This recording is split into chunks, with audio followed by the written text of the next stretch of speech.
I am personally very fascinated by the idea of maps and of mental maps and how spaces are actually differentiated in cities. And this is one of the first things when I visit a city, this is one of the first things that catch my attention, and this is one of the first things that I ask local people about.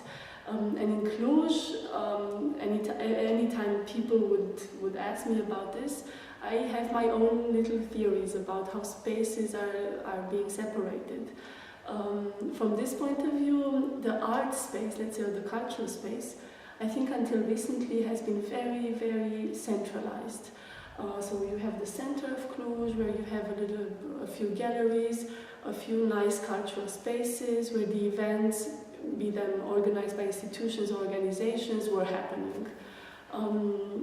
And this, of course, the city of Cluj is not very big, it's not very generous in spaces. So the center very soon became somehow a tired center, overused, and too frequented. So too many people were going on the same lines, on the same routes. They were using the same spaces, which kind of got to habitude. So people got used to these routes, but they were no longer surprising. Maybe this is one of the reasons why yesterday at the opening, or the day before yesterday, sorry, at the opening, we saw most of the more open people from Cluj coming with a great curiosity in their eyes. Because this is a surprise. A space like this is something that people didn't necessarily think of, or didn't think it could really happen. That in a place like this, in an environment like this, there could be an art insertion so big that everybody would basically reshape their mobility routes towards the periphery. As you've probably seen, this space is maybe not necessarily in the very industrial part of Cluj, but it's something like a semi-periphery. So it's an area mostly populated by workers, by middle class people, by groups that are not necessarily normally the public of the art or the cultural events. Okay, then of course, we don't expect that this interaction between the art scene and the society, the social groups around, would happen in the direction from the groups around us, from the environment towards this place.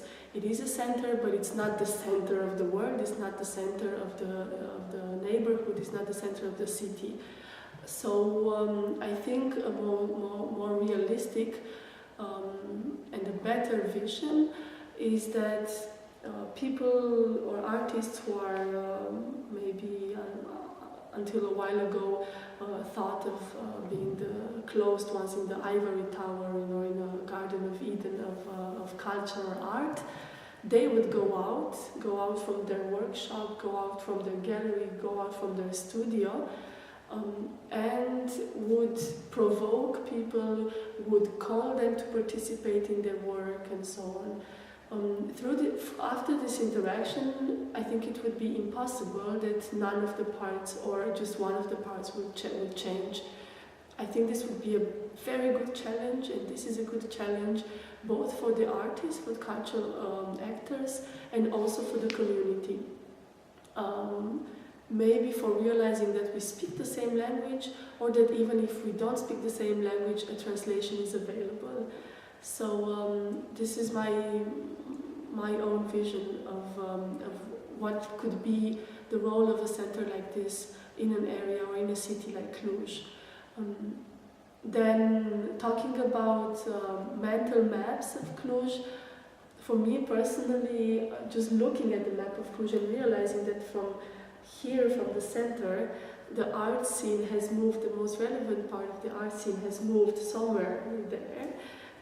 I think this is a very refreshing feeling, and I enjoy very much seeing that people don't use the same routes anymore, but they, by coming here, discover a new place, but also a new neighborhood, discover a new way of looking for culture and looking for art events. And yeah, this is very nice.